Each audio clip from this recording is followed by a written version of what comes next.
All right, here we go. I'm still here in the same clothes, but for you guys, it's day 4 of 7.P.2.3. And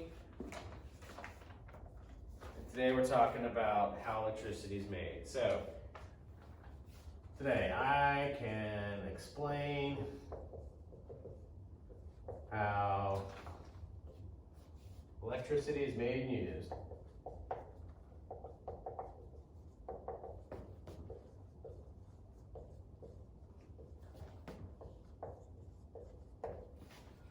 So electricity, we plug stuff in the wall, it magically turns on. Well, that stuff doesn't come from just anywhere. We actually have to make it. So electricity is made in things mostly in what we call power plants.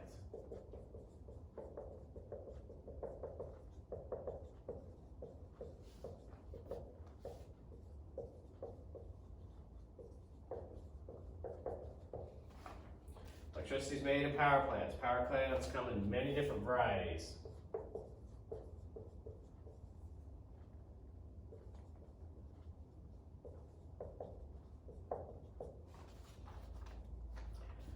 So we have coal-fired coal plants, we have natural gas, we have biomass, which is where they burn, wood and stuff effectively. Nuclear.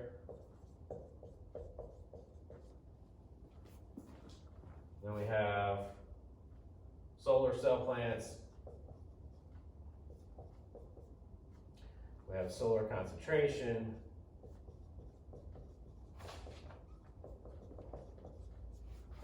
We have hydroelectric, wind, tidal, and gas turbines.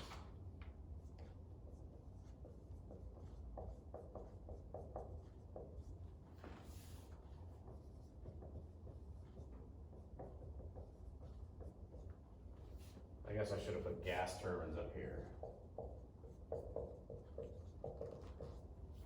They are a type of fossil fuel plant.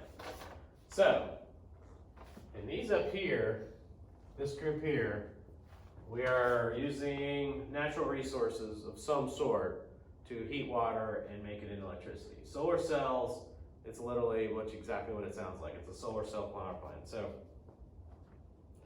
we're talking about these 1, 2, 3, 4, 5 up here at the top. So these 5 up here, coal, natural gas, biomass, nuclear, gas turbine. We're going to talk about those first. So these 5, so I'm just going to put first 5. Use the method that it's in their name.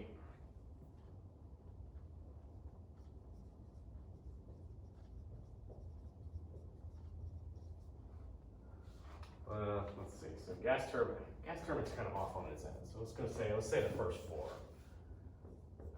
Use the name method to produce heat. So in the case of coal, we're burning coal. In the case of natural gas, we're burning natural gas. In the case of biomass, we're literally burning biomass, which is leftover refuse from wood and other industrial processes.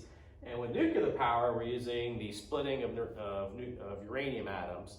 All these things produce heat. We take that heat,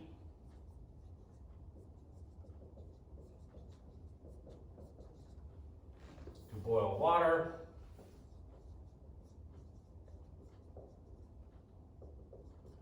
into steam. That steam is a fantastic store of energy. And that steam turns a turbine, which is a fancy way of saying a wheel like a fan blade, that is attached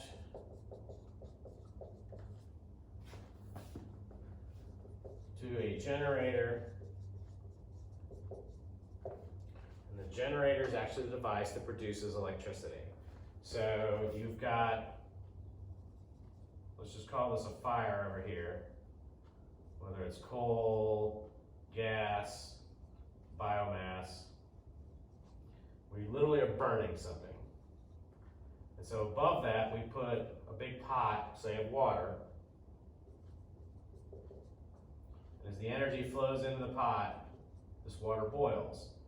Comes off the top of it into a pipe, and we get steam, it's the stuff coming off the top of the water. It's under a lot of pressure, upwards of 600 pounds square inch of pressure into a pipe. This pipe comes over to a turbine,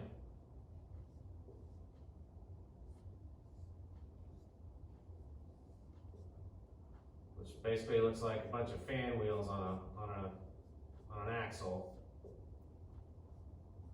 Blows through it, and then exhaust comes out the other side, gets cooled off over here in a cooling tower, which is what you see in a lot of these power plants.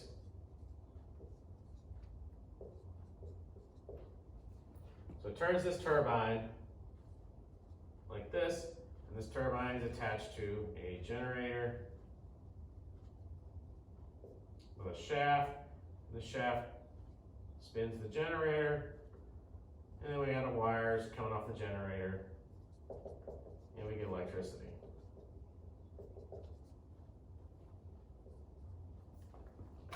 So we burn some material, it heats water, turns it into steam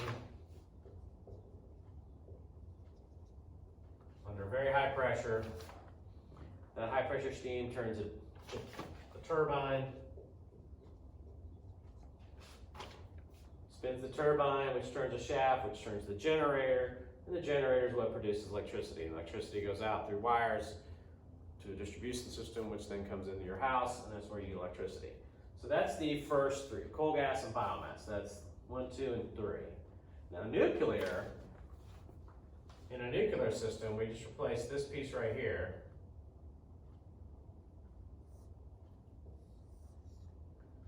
with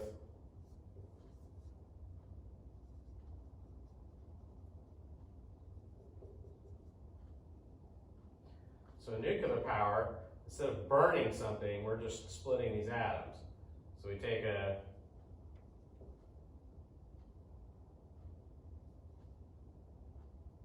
one goes this way, this one goes this way, it gives off a lot of heat, and that heat boils water, which turns into steam, which does the same thing with the turbine and the generator for there. But we're using the splitting of atoms in nuclear power versus burning natural things that we get typically out of the ground: coal, gas, biomass. So those are your first four here: coal, natural gas, biomass, and nuclear. So our one oddball there is a gas turbine. So everybody got this? If you haven't got this, make sure you just rewind and get it again. We're going to keep moving real quick.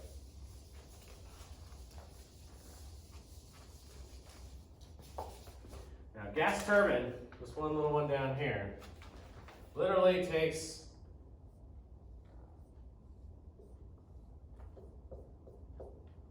a jet engine that runs on natural gas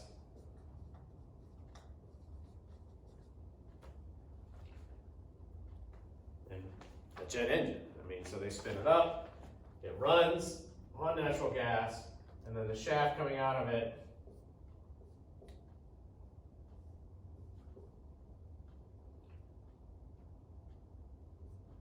turns a generator, and the generator produces electricity.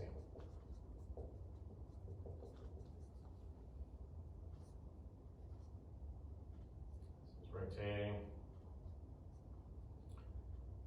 This is rotating inside the generator, and the generator turns and produces electricity.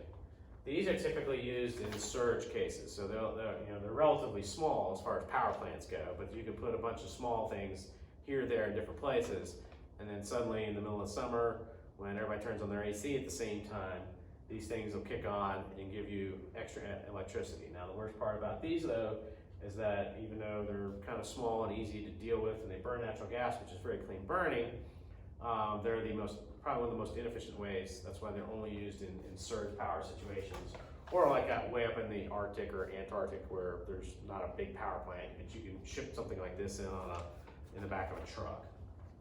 So that's the gas turbine model. But anyways, it's just a jet engine running on natural gas that turns a generator to produce electricity.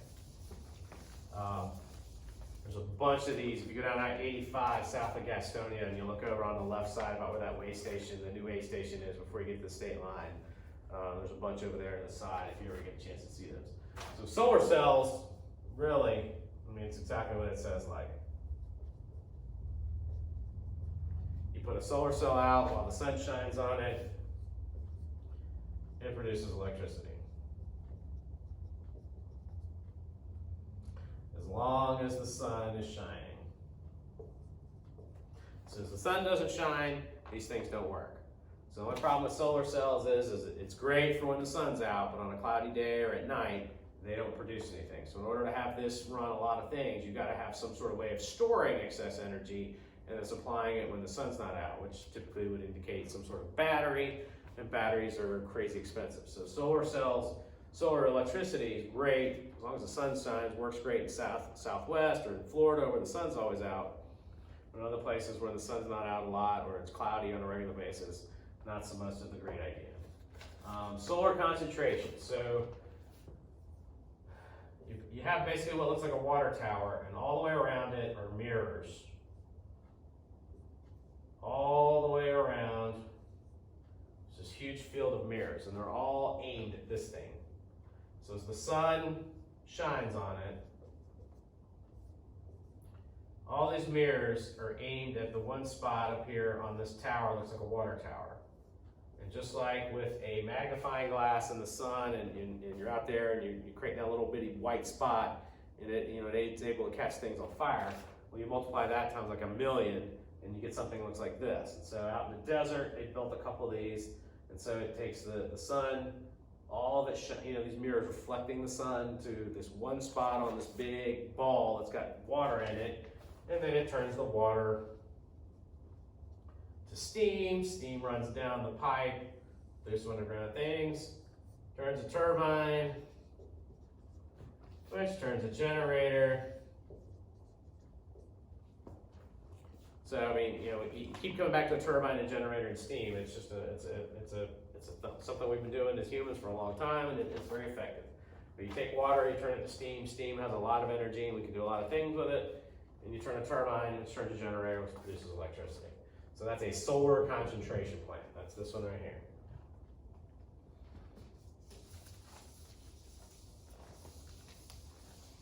Just like the name says, it concentrates solar energy, boils water, produces steam. So then we have hydroelectric. You build a dam, put a bunch of water behind it. Water comes down through things.